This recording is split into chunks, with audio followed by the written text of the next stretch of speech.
एक चीज मैं आप सबसे निवेदन करूंगा, अपने बच्चे को जितनी कम सुविधा आप दे सकते हो, अन्य प्रकार की पढ़ाई लिखाई की आप भरपूर सुविधा दीजिए, लेकिन इसके अलावा जितना आप उसको कम सुविधा देंगे उतना वो कठोर बनेगा, उतना वो मजबूत बनेगा और उतना ही उसके जीवन में कुछ करने की संभावना होगी।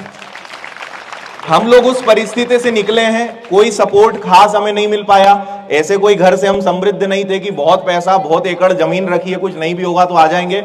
एक ऐसी स्थिति की एक तरफ कुआं एक तरफ खाई, या करना ही है, उसके अलावा कोई ऑप्शन ही नहीं था। तो हम अपने आप को लकी मानते कि हमारे घर वालों ने हमें ज्यादा सुविधाएं नहीं दी, इस कारण नौकरियां ली, इस कारण भारत में नाम बनाया और आज यहां आके आप लोगों को समझा पा रहे हैं। तो सुविधाओं से भागिए और आप अपने बच्चों को बेसिक सुविधा दीजिए। जितनी ज्यादा सुविधा देंगे उतना बाद में वो हमें ही रुलाने वाले हैं। ये हमारा अनुभव है, क्योंकि इंदौर में हम हर प्रकार के बच्चों को देखते हैं, हर प्रकार के बच्चे आते हैं। 100 में से 90% बच्चे जो हैं वापस घर लौटते हैं।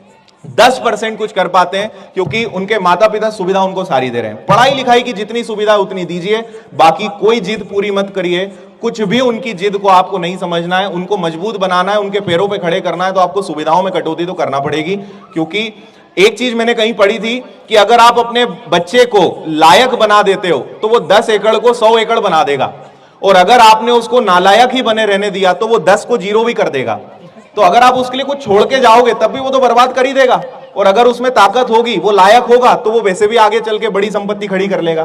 तो उसको लायक बनाइए, बजाय उसके लिए बहुत ज्यादा सुविधाजनक जीवन के। बिल्कुल सर, मतलब